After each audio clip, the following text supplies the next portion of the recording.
every time with Rob Browne breaking it all down.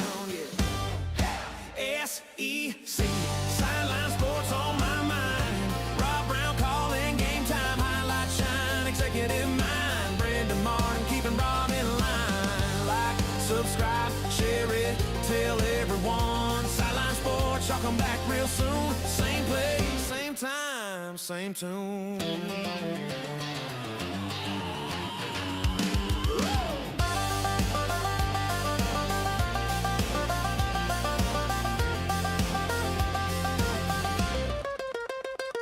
From the booth to the field, every Saturday feeling you home.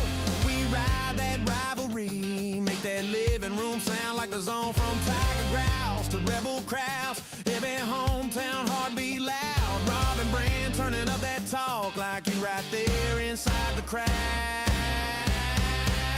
SEC, sideline sports on my mind. Rob Browne calling game time, highlight shine, executive mind. Brandon Martin keeping Rob in line. Like, subscribe, share it, tell everyone. Sideline sports, y'all come back real soon. Same place, same time, same tune. Hey! Love it. Woo! Hey, God, it's Friday. Hey, Timmy, how are you, buddy? Good to see you, Tim Tebow. He's always on my shoulder. Always looking over, Timmy. Always looking over my shoulder. I love this band. I love the rhythm. I just say that every time. Well, I do. And music, I play it from my 91-year-old mom on a turtle box, and she absolutely lights up. Earth, Wind, and Fire. Do you remember September? And Charlie Rich and Glenn Campbell. She likes it all. So, hey, Brendan, good morning. Executive producer Brendan Martin in the studio in Ocala, Florida. Thanks all of you for liking, sharing, and watching this show. If you've never watched it and you're checking in, you saw it on Twitter, Facebook, YouTube, Instagram, welcome aboard, and get in the chat room. Engage with us. You got questions, you want topics addressed, you got questions on the show. We've got a great panel, okay? And support our sponsors. You'll see the QR codes. Take a picture with your phone. We're broadcasting, streaming live on 9 channels of Twitter, Facebook, and YouTube, social media, as well as Instagram, all over social media. There you go, Rob. Get it out. There we go. Matt Dean, Tommy Kane, how are you? Good. Welcome to the show. John Hartwell. Play that music again. Play that music again. Yeah, you like that. You like that, Tommy. I was jamming, man. I was drumming. I love that. That was great. That is a band that Brendan and some of the boys down in Ocala, they play in the garage. They get after it. They are really good. Tommy said, folks, in the pre-show, in the green room, as it's called, that this should be a national holiday. I agree with you. It's a great day. Brendan, today, work productivity. Rob, you don't work for a living. You know that, right? Yeah. This is more fun than anything you can do, getting to talk sports with people. And all of you that are watching, we're blessed beyond belief. And we're lucky. We got people all over the country, all over the world watching. A lot of expats, military folks. God love you. And tune in. We're going to talk a lot today. I'll start with Tommy and then go right to Matt. You got your brackets filled out. You don't have much time if you haven't, but the play-in games are over. Dayton is an exciting place. It's NCAA basketball, Tommy. Oh, my gosh. You know, the problem is I stayed up so late watching the daggone games last night. I'm half asleep this morning trying to get up to do stuff. But, man, it really should be a national holiday. I can remember, like, when I used to, we used to run the pools at Fox Sports and all that stuff when I was working in that thing.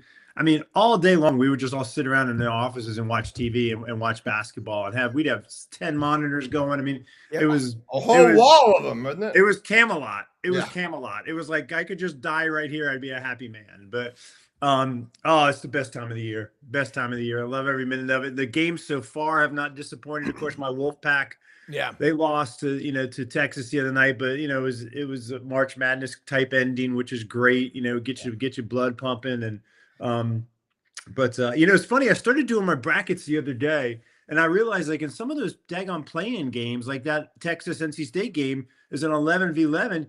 You kind of got to wait until the game's over to kind of finish your bracket to look at your next matchups. So it's interesting. Waiting on some of the games last night, like Miami, Ohio. Oh, what a great story. Yes. What a great story, Matt. Come on, man. Like everybody in the country is like, split. They don't deserve to be in. They should be in. They should be in. And I agree with Charles Barkley. He said it over and over in the broadcast the other night. They can't control their strength of schedule. They can't control who they play. Their job is to win every game that they get put in front of, and they did. That you should credit that, and I'm glad they did, and I'm glad that even though SMU is an ACC school, which is still hard for me to even say, but I'm glad that Miami made a statement last night against SMU. Yeah, and it is good. And Dino Hoops, catch him. Pick up on what Tommy was saying. These games all are interesting, but you got to be careful when you're picking out your brackets to not overcomplicate all these matchups. I mean, a lot of times the lady Lois in our back office that cleared all of the checks and commission checks, she would win it, because she was so calm. And everybody that watches all this basketball, it's analysis, paralysis, or paralysis analysis, Dino. Hey guys, it's a great day. It's a holiday, like Tommy said. And Tommy, the NC State game the other day was intriguing to me how Texas had so much trouble with the pressure lately in the game. And I thought NC State was going to steal that one. Incredible. I think it was Marks that made that big shot. It was not, that's good defensive possession. That's like a 19, 20-foot shot to win that game. I was just shocked at Texas's inability to handle the press. Now, I'll be honest with you. The winner of that game, I felt like all along could beat BYU. I think BYU's talented, but I felt the winner of that game in Miami of Ohio. I'm just so thrilled. I've been a Cinderella my whole life at Rhodes College, and for them to do that, I honestly think they can beat Tennessee. I think it's crazy, but Miami of Ohio is a team. They play selfless. They share the basketball. Those are the hardest teams to defend for, but I will tell you, Coach Barnes defensively will have them scouted well. Tennessee can still guard. And then I'll tell you guys, there's so many good games the next 2 days. I really like the first 2 days the most. And I'll tell you, I even in one of my brackets, let's go back to the MAC, I actually had Akron, the other team that's representing the MAC. I had them up hitting Texas Tech. Now, logically, that's probably not the greatest to pick, but I just think there's so many games out there in these first or second days that can really go either way. Like I actually think Santa Clara is going to give Kentucky everything they asked for, just because Kentucky has been inconsistent the whole year. So it's going to be fun. I'm curious with everybody's Final Four later. But just I thought Miami of Ohio last night stole the show. Yeah. John Hartwell, jump in here. Matt Dean, Tommy Kane's opening statements. Top that. That's going to be fun.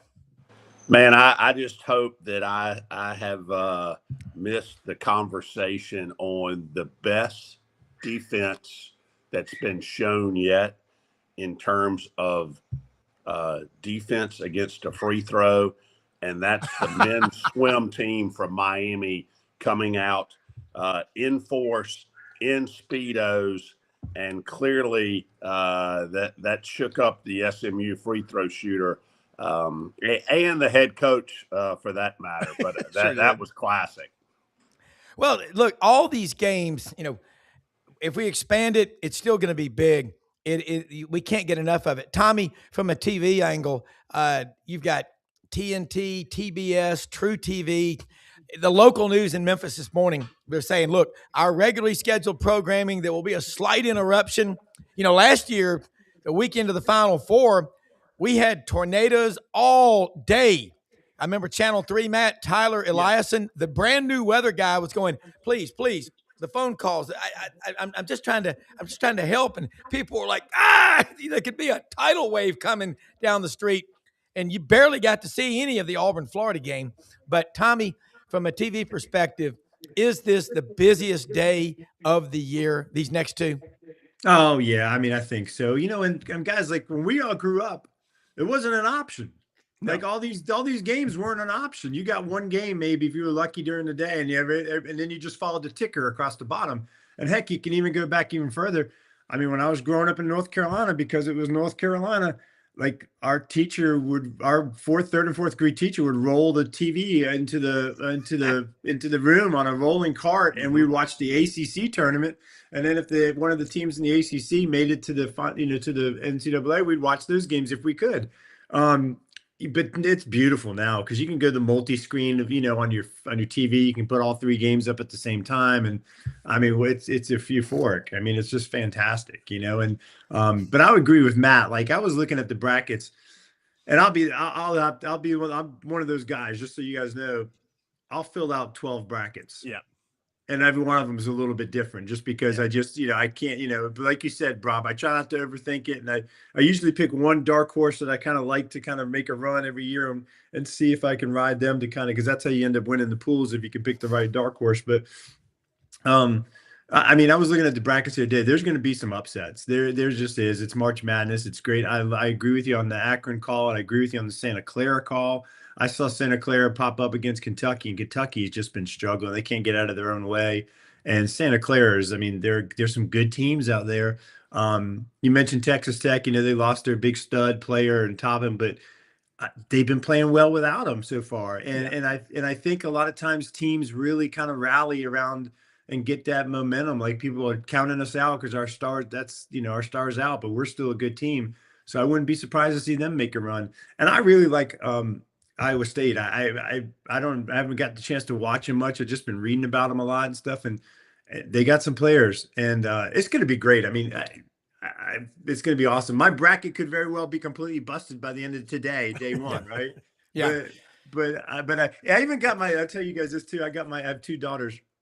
One's about to be 12 and one's about to be 10. I got young kids, and I got them all wrapped up in this stuff now. We got a big dry erase board at the house. It's got all the brackets on it. They filled out their brackets last night, and they're doing the analyst stuff. They're clicking on the thing to see what strength of schedule, and I'm teaching them all about that. Oh, man, I'm telling you, it was one of the greatest days of my life yesterday. Well, I mean, it's like teaching your kid how to read a debit and ledger, a balance sheet. That's very important. Life skills. Life skills, Rob. There are life skills. All right, what we're going to start doing, let's start attacking these brackets, and I love this. We've got Duke, Florida, Arizona, Michigan. I'll start with you, Matt. Your Final Four, if you want to pick them now, I know I'm putting you on the spot, but it is close to tip-off for the March Madness. I'm just curious what everybody thinks, because a lot of people watching might listen to what we say.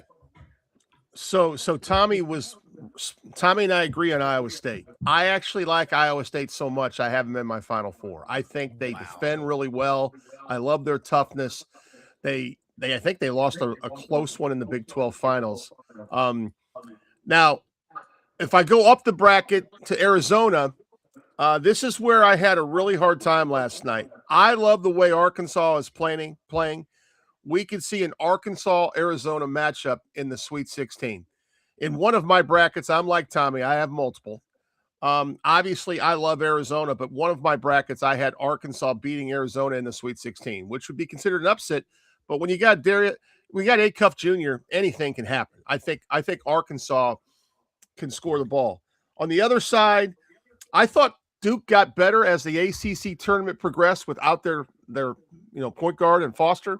So I still have Duke coming through the East, though I think the St. John's Duke game, guys, in the Sweet 16 could be a really good basketball game if that matches up. A lot of people I've seen have Michigan State coming out of this bracket. I still think Duke is better than Michigan State, even with being banged up. So I like Duke. Now, I'll tell you the game that's real intriguing to me. I think Elite Eight in the South.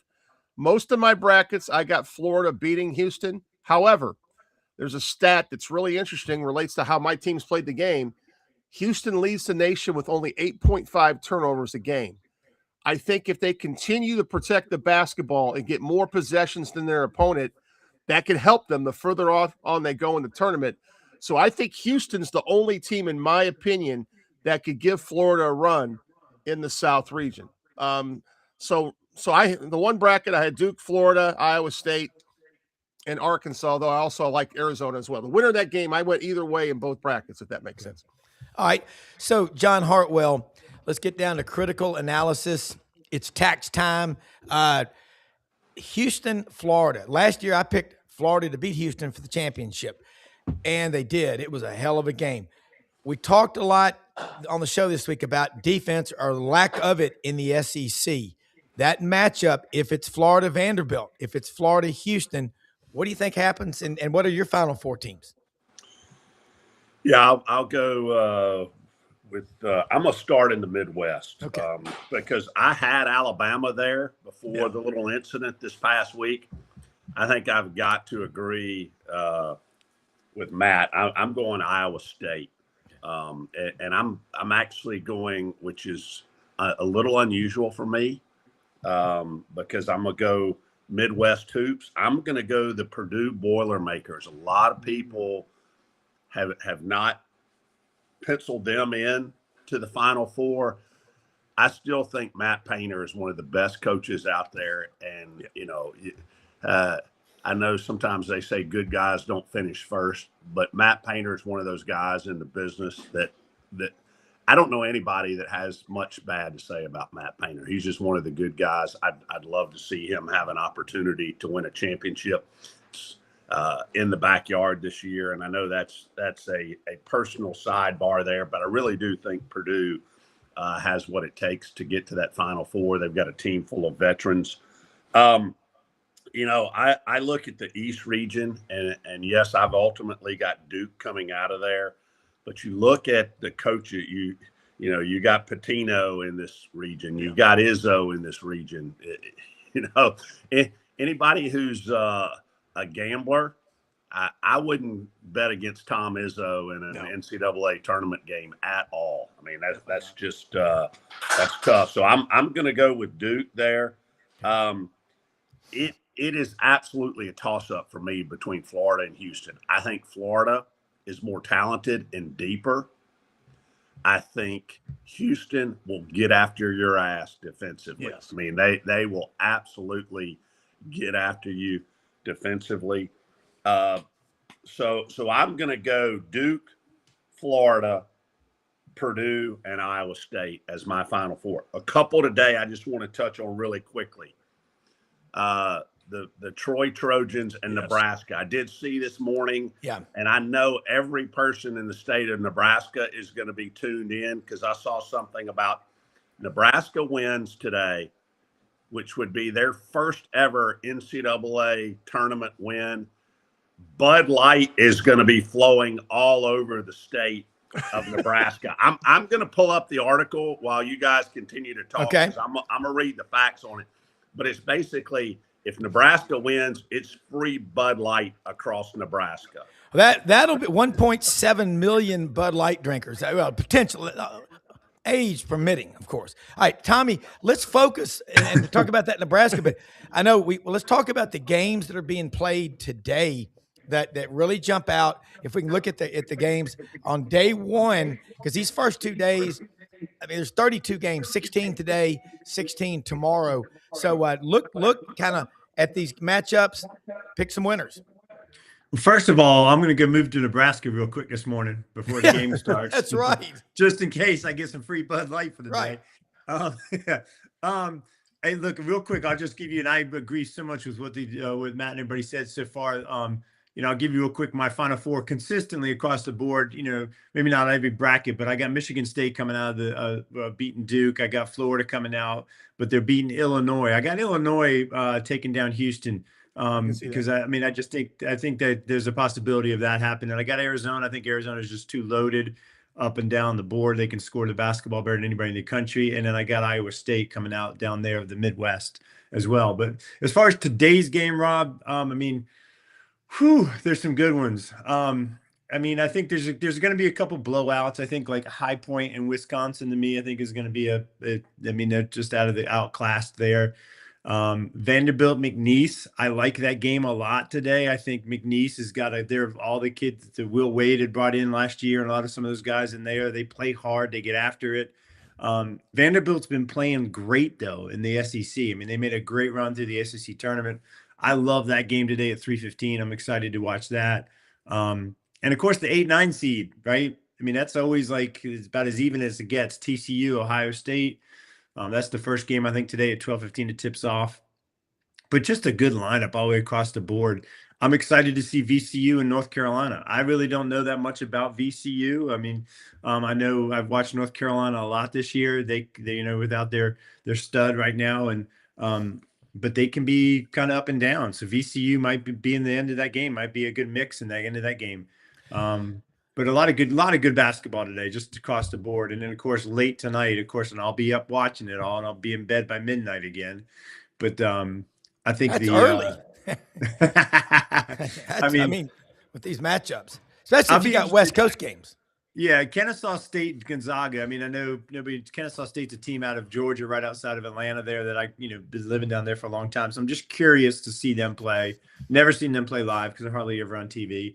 But I'm just curious to see what they bring to the table. And I mean, there's gonna be some holy crap moments today, for all of us. Where we're gonna be like, I can't believe that team just beat them. And that's what's so great about this. It's just great. Yeah, and Antoine Petway, Kevin Scarbinsky mentioned yesterday, former Alabama basketball player, is the head basketball coach at Kent State. All right, Matt, I want to ask you, Tommy mentioned McNeese and Vanderbilt. McNeese defensively is a really strong team. Look at their balance sheet.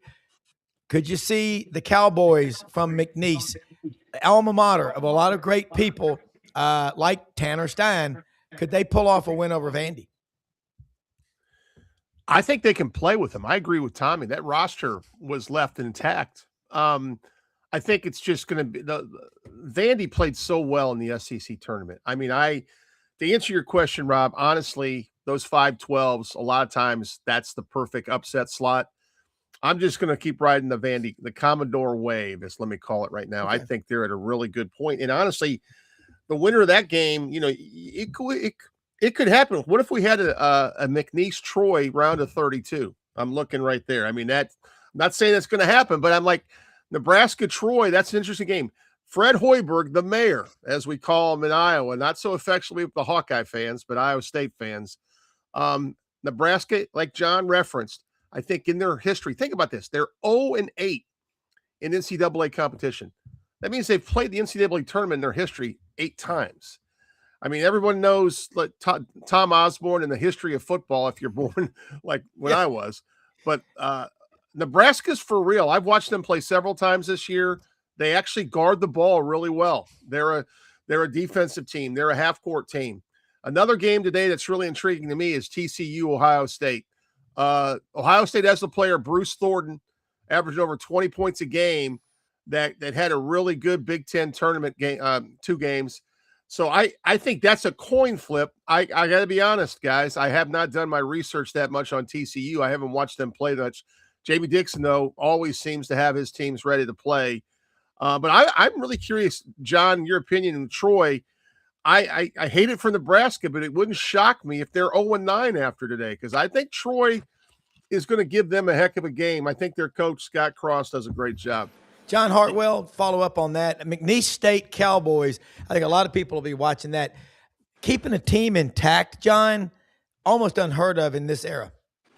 Yeah, I watched a little bit of Scott Cross's interview yesterday, and he said that every player that is suited up for Troy today either played in the NCAA tournament game last year or was on the bench. So if you think about that, they're not going to go in there starstruck and, kind of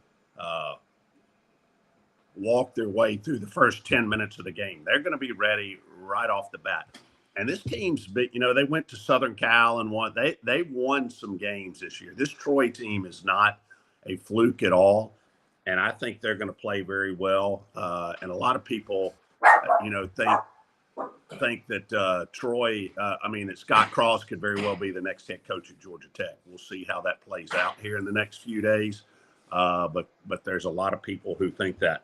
Hey, just as a point of clarification, an Anheuser-Busch spokesperson on Wednesday said that if the University of Nebraska men's basketball team wins Thursday in the opener of the NCAA tournament, quote, fridges are already placed throughout Omaha and Lincoln full of cases of Bud Light cans that will be unlocked when the buzzer sounds. So if you don't think that the students at the University of Nebraska and people throughout the state will be taking it to the next level, that's going to be pretty wild for that game there. Just real quickly, McNeese. Yeah, I mentioned this the other day. I've known Bill Armstrong, the head coach there, since he started as an assistant for Andy Kennedy at Ole Miss. He actually played at UAB, a Birmingham native. He's been through some good programs. He was at Baylor the last couple of years as an assistant there. Obviously, he was at LSU. But the one thing a lot of people don't realize, he spent 2 years as the head coach at Link Academy. If you don't know about Link Academy, they're right there as one of always the top 2 or 3 prep schools in the country with players. NBA rosters are littered with Link Academy players. So Bill knows how to get guys to rise to the occasion. I expect McNeese to give them everything they want today. But at the end of the day, I think Vanderbilt wins the game. Vanderbilt is playing very, very well right now. Yeah, they are, Mark. Byington, second year, very, very impressive. All right, quick question, Tommy. Best chance, best ACC hope to win it all? It's pretty obvious. Maybe it's Duke in your opinion, but outside of Duke, and then best SEC team outside of Florida to make a good run. Outside of Duke, I'm going to go with Virginia. I think Virginia's loaded. I think Virginia's got a bunch of veterans on their team. I think they play good, smart basketball. If they're shooting the ball well from out, then they're really they're a tough team to beat because they play such good defense. I would say Virginia, and I believe if I remember correctly, they are in the Midwest bracket down the bottom there. They got, I think their toughest opponent they'll run into is probably going to be Iowa State. So I think Virginia is going to be a good run from the ACC. SEC schools, I mean, to be honest with you, I mean, I like Arkansas just because of their coach. I mean, yeah. Arkansas and Calipari. I mean, you just can't. It's like John said earlier. You can't guard. I mean, you can't go against like a Tom Izzo. You can't go against a John Calipari. You're just going to have his team ready to play. They're going to be good. They're going to be there. I wouldn't be surprised if we see them, in that matchup in Arizona in the third round and see how that goes. But I would say Arkansas would be my pick out of the SEC to go if not talking about Florida. All right, one other question. Louisville, South Florida. A lot of people are liking South Florida in this game. What's going on with Louisville? That is growing up in Memphis, the Memphis-Louisville basketball rivalry. Louisville would bring 10 or 15 Greyhound buses of fans to every game. And I mean, there were fights in the dang concession stand lines. That was it wasn't Duke, North Carolina. It was they hated it, they despised each other, the fan bases. But I've always followed Louisville since Denny Crum and one of the great comb-overs in the history of comb-overs. I'll tell you what, real quick, I don't bet on college basketball. I just don't, because I just take some of the love out of the game for me, right? But if you look at the spreads, I mean, that game is a 4.5. Louisville's favored by 4.5. That's not a lot for that matchup, right? When I was looking at that, I was like, whoa. And guys, as we all know, Vegas doesn't get it wrong. I mean, they just don't. They don't. 95% of the time, they are point on target. So that's going to be a ball game. South Florida is got a 25-win season. They're good. I mean, it's going to be a ball game. I mean, and we'll see if Louisville can step up or not. Yeah, it's good. I mean, look, TVs today. Elvis had one TV for ABC, NBC, and CBS News. Had them all lined up. Every now and then, he might just blow them out with a shotgun or something if he didn't like what was on the news. Nowadays, you go in a sports bar, there may be 75 or 100 TVs, Dino. I know at the Skybox today, when I'm eating lunch, there will be a lot of basketball on. What are your picks for the SEC outside and the ACC outside of Duke and Florida, teams that could make a really strong run? I'm with Tommy on Arkansas. SEC. Matter of fact, I have a bracket where Arkansas makes it the Final Four. That being said, I think one of the most intriguing second round matchups could be Wisconsin and Arkansas. Wisconsin's playing really good basketball right now. And they're traditionally Wisconsin is one of those grinded out teams that plays in the 60s and 50s. They got a team that can score. So I think that would be a really good matchup. In the ACC, I also defer to Tommy. Tommy, I actually had a question for you. I was looking at Miami of Florida. I don't know much about Miami, so that game today or whenever they play Missouri, to me, is a real intriguing matchup. And the reason I say that is we could see Miami-Purdue in the second round, and just knowing how well Purdue is coached, Miami probably has a little bit more athleticism on the floor. So I'm curious your thoughts on Miami of Florida. I need some help with that, brother. You're muted, Tommy. Here.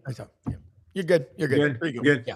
I wish I could tell you, Matt. I feel like Miami's just been so up and down all year with what they've played, but they've played a good, I'm just looking, I just pulled up their box here real quick. They're 32nd ranked in the country. They're 2-5 versus top 25 teams. Their strength of schedule though, 98th. Yeah. So they didn't really play a whole lot of big teams outside of their, the matchups inside the ACC that would kind of build that up. But Missouri is 5-5 in their last 10. Miami's 7-3 in their last 10.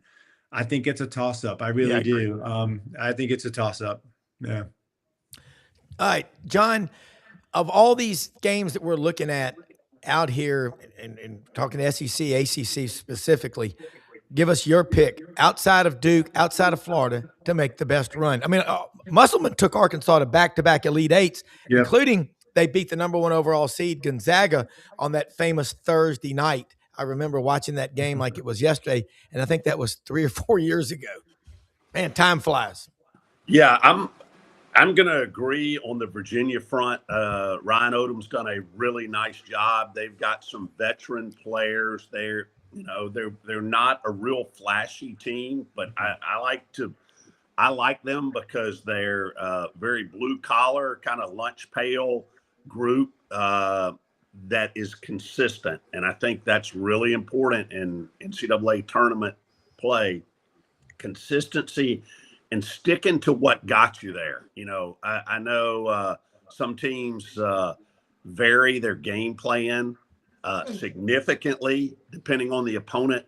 I think to have success in the NCAA tournament, you got to stick to what got you there. So I'll stick with Virginia. But I will also say this. I'm going to take a little different route in the SEC. Absolutely, Arkansas could get there. But I'm going to go with the numbers. You've got 4 SEC teams in that Midwest bracket. You got Georgia, Alabama, Tennessee, and Kentucky. I don't think Kentucky is the one that gets there. But Georgia or Tennessee or even Alabama, even though they're going to, they're dealing with some off-the-court issues, they could win 2, 3, 4 games and get there. So I know that's kind of a cop-out pick, but I'm going to say, hey, let's look at one of those out of Georgia, Alabama, Tennessee, and Kentucky coming out of that Midwest region just because of the numbers there. Yeah. All right, Tommy, I know we got a couple of more minutes before you got to go. Yeah. But Gary Harris will be on here with us from Tuscaloosa. We're going to get into that and more SEC and ACC and NCAA basketball. But, Tommy, your thought to big picture of this tournament. Defense. You're not seeing a lot of defense.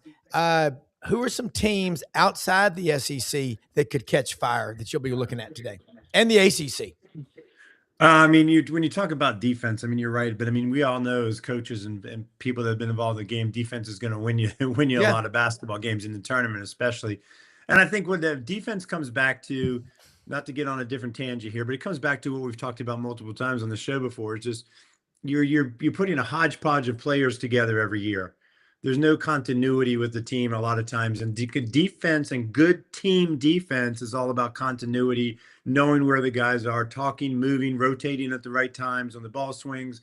And I think that comes as developed really good defensive teams that's developed over a couple of years. And when you're talking about putting 5 new guys on the court every year, you lose all of that and you have to start over. So I think that's why you don't see as much good defense nowadays in the college basketball.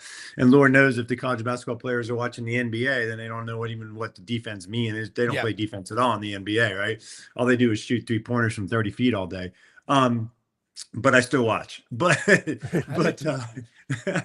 I think as far as the teams from outside of it, and I really like Matt said earlier, I'll be honest, there's some of these teams that I haven't really watched a lot this year because I watched the ACC, SEC games that we get around here. But there's some teams I really like, and I think, most people are on the same bandwagon, but I think Arizona is a flat out amazing basketball team. I think they just get up and down the court. They got athletes to play with anybody. I think Arizona is going to be, right there in the mix. As a surprise team, I've heard a lot of people talk about UCLA, and I don't really know much about UCLA. I started doing some research on them, but I think that you could see maybe somebody like a UCLA kind of peek their head in, and their net rank is like 30th in the country, and but who knows? I mean, that's why we love this. I could sit here and predict all day. Yeah, and I got no shot. I got no shot at getting it right. I mean, that's why they give you $1 million if you get the bracket 100% right. It's just impossible. Yeah. It's impossible. It is, and I'm just on this fence. I'm vacillating with Florida and Houston because they played last year, but it's Kelvin Sampson's teams always play defense, and he gets counted out. No one wants to respect him. They still remember text messages or phone call bullshit, when he was at Indiana. Get over yourselves, man. Right. I mean, right.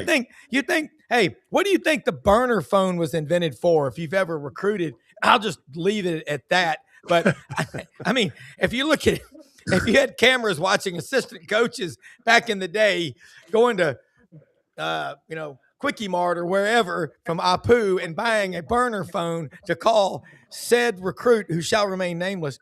That's what happened. But Tommy, let people know how they can follow you. I love the Wolf Pack, in two of them in the background, but I'm with you. Will Wade, great days are ahead for the Wolf Pack. They're one of the reasons, again, 79, Indiana State, Michigan State, and 83, Jimmy V. We were all such young kids at that time. That got us addicted, but how they follow you. Yeah, I appreciate it, Rob. And let's just say one more thing real quick before we jump off. It's interesting as we were talking, how all of us, the teams that we talked about, hey, you got to watch out for, hey, you got to watch out for, are all coached by legendary coaches. Calvin Sampson, Izzo, Calipari, Patino. I mean, these are names that are they're like college basketball Hall of Famers, right? Yeah. So, and it's, as we all know, because we've seen them coach for so many decades now, that we know that anything can happen with those guys. I mean, that's the thing. And that's what, coaching is still, even though there's the transfer portal and all that stuff, coaching is still alive and well in the NCAA tournament. That's for sure. Yeah. So, and who wouldn't want to sit down and drink some cold road sodas with Tom Izzo and Rick Pitino, or go to a great Italian restaurant in Brooklyn? I mean, come on with those guys, women and children, please leave the room. That's right. That's right. And there's some good storytelling there, but I appreciate you guys having me on. I hope you all enjoy the day, and everybody that's listening and watching. It's a great day. Should be a national holiday today and tomorrow. They should just get, just call it what it is. It's a national holiday. I mean, just accept it. It is. And maybe we can petition the Mr. Trump up in Washington to see if he can get it done. He likes to do things. He likes to do things pretty spontaneously. So it's a perfect holiday. Perfect holiday with a perfect phone call. Tremendous. I love you, man. Tommy, we'll do it again next week, or maybe even sooner. Okay. Let's do it. Enjoy the day, guys. Take care, Tommy. Thank you. All right. Gary Harris, Tuscaloosa, man, needs no introduction. One of the best reporters around, true grit journalist. We're talking NCAA basketball. Now, John, Sunday night, we did a pop-up show. He's Molly Hatchet, reading on down the road, flirting with disaster. But he liked, and he's in Alabama, we know the situation with Aiden Holloway. Oh, newsflash. Is he the first kid in college ever to do anything stupid? Has that ever happened before? I mean, I've got 4 kids. They're still doing stupid stuff. But Gary, how you doing? Doing well. Good morning, guys. Aiden Holloway not being available. First of all, he's got, bigger issues, let's be honest, than playing basketball. I mean, he's got some legal consequences that he's going to have to deal with. But from a basketball standpoint, I've read some stuff and heard some people, people try to rationalize, and I get it. He's undersized, defensive liability, he's this, he's that. Listen, Alabama's better if Aiden Holloway plays, period. He's 17 points a game. He's their best 3-point shooter. The way they play in, perimeter attack, he takes some pressure off Phylon and the other guards. So there are some liabilities to his game because of his size. I agree, but they're minimized because of the way Alabama plays. So basketball-wise, Alabama's not as good without Aiden Holloway. He didn't play against Texas. Of course, neither did Amari Allen in that game at home, and they lost. So if there is a silver lining outside of all the legal issues, I'm speaking strictly basketball-wise, Alabama's kind of dealt with this all year. I mean, they've had guys in and out of the lineup. I think it's 14 different starting lineups.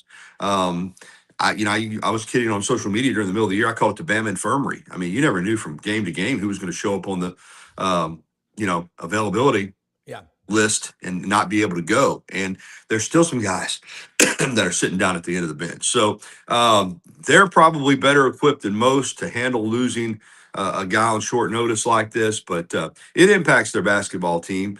And then the other part of it, you're right, Rob. I mean, the stuff that's going on that we don't know about, at schools with whether it's gambling issues, marijuana issues, other issues. But in this case, again, and I'm not a legal guy. We've talked about this before. I don't really even understand how it works. I don't know much about marijuana. I don't smoke it. I don't do the gummies. I don't need it for medical reasons. I mean, I just don't know anything about it. Yeah. But I know when you have over 2 pounds in your residence and you have the paraphernalia, which I'm assuming is scales and what have you, and cash, it doesn't look like that. You're just hanging out with some friends and smoking a little marijuana. So again, we'll see how the legal process plays out. I hate it for Alabama. I hate it for the young man, but what they say. I mean, there's. We live in a time when people want total anarchy, but there still has to be some structure. And I've seen a lot of arguments about, well, it's legal in however many states, and I get that, and maybe it should be legal. I don't know. Maybe the distribution of marijuana, the smoking of marijuana, the hanging out and on the side, of the street and smoking marijuana should be legal. I don't know, but it's not. It's not legal. And, as long as it's not legal, he broke the law. Clearly, if this is a drug task force, which it was, I don't think they just suddenly snapped their fingers and said, let's go in and search this guy's residence. Obviously, I'm assuming they had been tracking this for a while. The week before, he had been pulled over by university police and cited, citation, which they can do now for a very small amount in his vehicle. So I would have been, again, this is just me. I'm not him. I think I would have been on high alert after that myself, but but that's where it stands. Off the court, he's got some issues that he's going to have to deal with, not just as a basketball player, but I think we forget now, he still is a student. And the student conduct policy is in play here. So, and school's out this week for spring break. So I don't expect him, even if Alabama gets through the first weekend, my expectation is that he won't play basketball for Alabama this season. And I think his career for next year, he has a year of eligibility left, is in jeopardy here too. But we'll see how it plays out. Well, this guy, the Crimson Crab, I got him at the Fairhope Fish House last week with John Hartwell. Look at him. Now he's got a friend.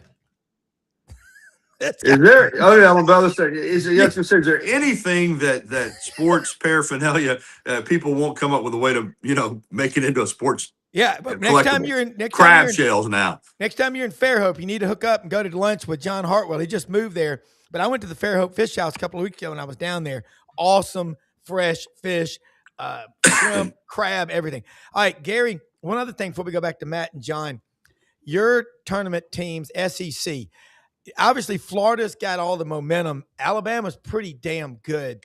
Outside of those teams, you cover Alabama every day. But one thing you are fair. You're objective.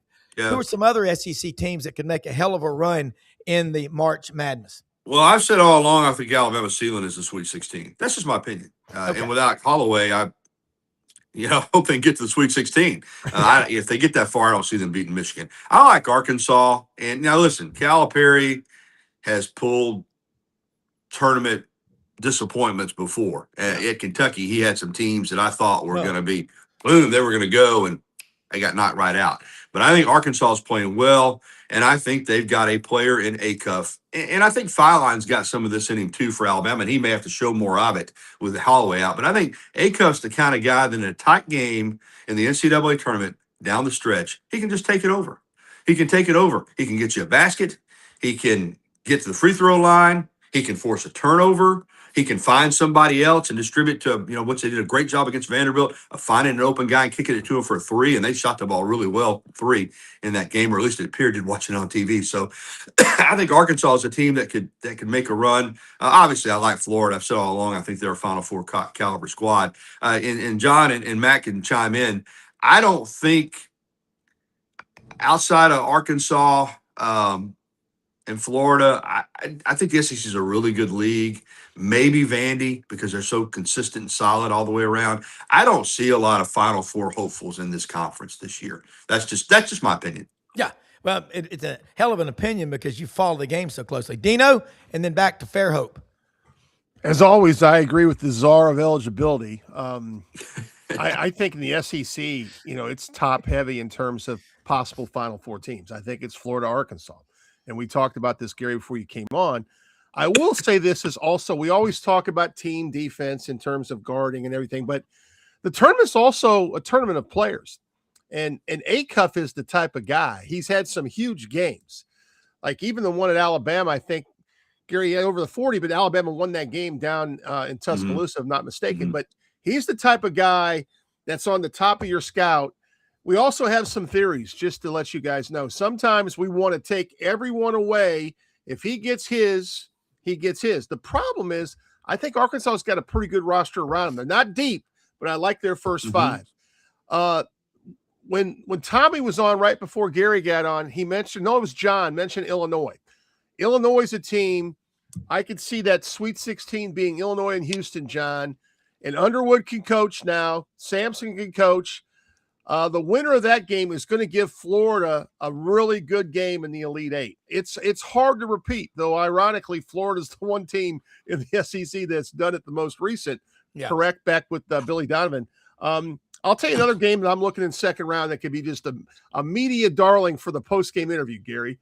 How about we get Cronin and Hurley, UConn and UCLA second round, and those two guys are the most bitter guys I see out there, even though they have a lot of success. I mean, Hurley he's a myth. He mystifies me sometimes. And Cronin, he's never happy. I follow the Big Ten a lot because I'm an Iowa Hawkeye. Go Hawks, beat Clemson. But Go UCLA is very talented. And I think that would be a really fun game to watch, UCLA and UConn, especially from the sidelines. John Hartwell, follow up on that and then back up to the czar, the eligibility czar, Gary Harris. Yeah, I want to follow up on, the conversation about team defense. And obviously we were talking about Houston and their ability to defend. I think one of the things that's really important, and as I've watched, close games here in conference tournaments last week and even the last couple of days, whether it's NIT or play-in games, defensive rebounding, God almighty, the whole, I hate to be a basketball purist, but the whole concept of blocking out has gone by the wayside. Yeah. And so many games, close games down at the end, it's not that first shot you got to worry about. It's the putback that can bite you in the tail. And I really think, in addition to defense, you've got to have some guys inside. It's not necessarily the 6'10" or 7-foot guys.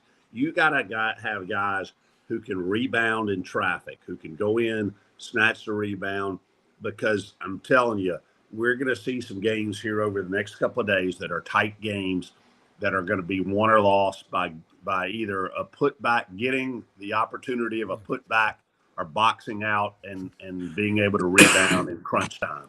Yeah. Hey, some days the comment section's crazy. Other days, not so much. All of you watching on this show, first off, thank you for watching. We'd love to hear your comments or questions if you want us to talk about certain things. I see Kansas, Rock Chalk, Jayhawk, Gary. You can never forget about them. But in this tournament, John's right about not boxing out. I mean, a lot of the fundamentals are gone. I think it's harder than it's been in memory to pick teams in these brackets. And if you got a group that's been together for 3 or 4 years, you better watch out. Yeah, I mean, I think if you're fortunate enough to have a roster that's been in place and had the same guys, and there are a few teams that do, I think once you get in a tournament, as long as they're talented enough, that familiarity can certainly benefit. And I want to piggyback on what Matt was talking about. If Cronin and Hurley do face off, can you imagine the officials are saying, man, I hope I don't draw that matchup between those guys. My Lord, there might be an incident during the game. But yeah, Rob, if you've got an experienced team, I guess they're all experienced, but if you've got a team that's been together more than a year or two, it could give you a big advantage in this tournament. I do think that, last year it was chalk. I mean, we know we had the 1 seeds. And so the odds of that happening again, I think, are long. But as far as Cinderella, I'm having a harder time picking out a Cinderella team that and for me, a Cinderella is someone below the 4 seed line. Okay. And I don't think it's going to be 4 number ones, but I don't know that anybody from that 5, 6, 7, 8, 9 area that I see that I just really love. So it's going to be that's why they play the games. There's going to be incredible stories that are going to come to the surface during the tournament. And, we'll see if there's a Cinderella, if there's a mid seed, an 8 or a 9, or even, deeper that can make a run. Well, last year SEC had 14, this year 10, still the most selections of any conference in America. 10 teams. And it's just hard. Get the Vanderbilt loss out of your head, Matt Dean. Florida still has the bigs that can run up and down the court, and the backcourt is good enough. Hell, they were on an 11 or 12 game conference winning streak until they lost to Vanderbilt. I think they bounced back. And I just think Houston is out there because of Kelvin Sampson, because they're going to play defense and they're not going to get the respect. And Mitt Cronin and Hurley together, put the gloves on. That would be fun. Let them fight. Florida's just fine. That loss may have reset the whole team. Yeah. To John's point about defensive rebounding, that's where I think Florida, because of their size, has advantages sometimes in those games. Now, Florida, sometimes the talk this year has been, from the perimeter. When they're not shooting the ball well from the perimeter, they're susceptible. I would love to see a Florida-Houston rematch in the Elite Eight. I think that's great theater. I think in the Duke thing, to me, with the injuries is really curious, because prior to that, I had Duke almost for sure going to the Final Four. But I agree with Gary. It's not chalky to me, but you can make a case that I think Arizona is probably the one of all the ones that I think may have the best chance to beat chalk and win the whole thing. Tommy talked about them earlier. They have a great roster. They get up and down the floor. They're battle tested. I think the Big 12 has been a great league all year. I mean, I think you can, make an argument. We could see an Arizona-Houston final. I mean, I really do. That being said, I also have one of my brackets where I took Arkansas to upset Arizona in Sweet 16. So if we're looking for a team that we haven't talked about today, look at your 3 seed in the West in Gonzaga. The Zags are well coached. Mark Few is a guy that's tournament tested. His teams will play with poise. Now, I'm not saying, if you look at the bottom side of that bracket, what if you have Gonzaga and Purdue in the Sweet 16? I can see the Zags winning that game and getting to the Elite Eight. I really can. That being said, I don't think the West on the bottom side is his dominant bracket. A lot of people really like the depth of the East bracket because you got UConn in the lower half. They think Miss Johns was kind of misseeded. And we haven't talked much about, Kansas. Bill Self, I met him at a young age when I was a student manager at Drake, and I've always been a fan of Bill Self. Yeah. And let's not forget Izzo's in that side. So I think the East, in my opinion, has the tougher road for Duke. But I also at the bottom there in the Midwest, I watched Michigan play all year. They went 19-1 in the regular season, the Big Ten. It would not shock me, guys, if Iowa State comes out of the Midwest and gets to the Final Four. And it's hard for a Hawkeye to root for a Cyclone. I'm from the great state of Iowa. It's hard for me to make that statement because my Hawks got back in. I'm just trying to see if we can beat Clemson and roll the dice with Florida. That's what I'm hoping. All right, let's do this. I'm going to John and Gary. Gary's going to have to go in a minute. But TCU, Ohio State, these games on the screen. Gary, you want to pick those real quick before you go? And then I want to get John. I'll pick some more after that because I know everybody's filling out their brackets, and we'll try to help you. Yeah, I think TCU and Ohio State is a coin flip. It's been so long since the Big Ten's won a national championship, but I think they've got a really good league this year. I'll go with Ohio State there in a close one. Nebraska, I think, is finally going to win a game in the NCAA tournament. Now, listen, Troy will show up and play, but I'll take the Cornhuskers there. I love Brian Hodgson. A great story. I have to go with Louisville, though. I'll take Wisconsin over High Point. I'll take Duke, obviously, over Siena. Vanderbilt's a team that, McNeese, give them credit. They're back in there without Will Wade. Vanderbilt could be a sleeper team. They're below the 4 line that could possibly make a run. Take Vanderbilt. I'll take Michigan State. I'll take Arkansas. I'll take North Carolina's going to have their hands full, but I think they'll get past VCU. And if I want to keep picking, obviously, Michigan. And then, so we're running. That is a lot. They were scrolling past, so I didn't feel it.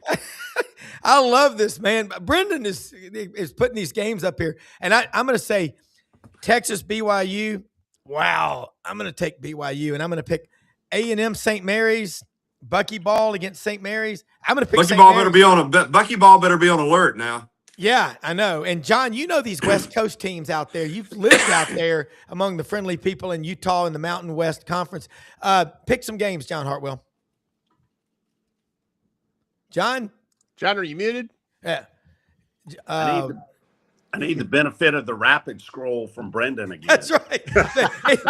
It's rapid brain, man. Here we go. Penn and Illinois, the Quakers against the Fighting Illini. Yeah, I'll go the Illini. I'll go the Georgia Bulldogs again. I don't think necessarily they've got the stay power to make a Final Four, but Georgia on any given day can beat anybody in the country. Kennesaw State, Antoine Petway. Yep. Man, I don't know I wonder if he's busting out the red shoes today for the game, but they'll be ready to play, but go with the Zags in that game. And then Houston in that final game of the day. The Idaho Vandals. I love the nickname, their mascot. All right, so we got a lot. There's these games that there's 16 of them today, 16 tomorrow. Gary, before you go, what are you talking about on your show today other than college basketball? Yeah, be plenty of that. But I'm also going to get a softball discussion in with Kieran Johns, former head coach at Florida, Virginia, now an analyst in stats for ESPN. So we're going to go around the SEC in softball. And I'm sorry, a text message coming through caught my attention. I've got Jeff Spiegel on, my pal from ABC 3340. We're going to play some of Christy Curry's press conference. And I have Curry on tomorrow from Louisville. She'll be on with me in the morning from their regional site. But jam-packed show coming up at 9 o'clock, Tide 100.9 FM, 12:30 a.m. WQBC, Tide109.com. And then, of course, people can catch me on TV on WVUA 23, WVUA23.com. Thanks a lot, guys. March Madness is here. Thank you, man. Appreciate it. Great stuff. All of you watching, send your comments in. We appreciate a lot of you first-timers. Keep watching, sharing, liking, and subscribing. Hartwell, you can handle the scroll, okay? I loved it, Brendan. Because otherwise it's just like all day on one game, and I'm like, everyone just ADD, and then you start talking about golf. And I'm like, guys, there's there's a lot of games. Whoa, there's a lot of games today. No shit. It's March Madness. Hello. It's day one. Hello. This just in 900 games today and tomorrow and the whole week. And I'm going to tell you what, in picking these things, I'm going to go ahead. I've decided I am going to pick Florida to win that division. They're going to go to the Final Four. The reason I'm saying that is I think what will happen when they play Houston's defense will be good, but Florida will force enough turnovers in a tight game if they play them. But, guys, that St. Mary's, these West Coast teams, they're going to pull some upsets early. That's my prediction. Coach. How good really in the end is Florida having that loss? I really don't. I really think you don't want it. You don't hope for it. Yeah. But, man, a little gut check right before you think you're all that in a bag of chips going into the tournament, and a little bit of, I want to get some redemption is, I think is a good thing, Coach.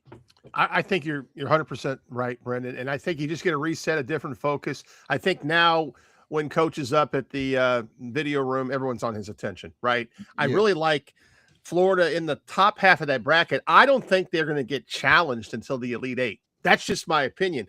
And I think they honestly – they have a great chance of repeating. I'm just being honest with you because they have everything. I think they guard. I think they have rim protection. I think they rebound.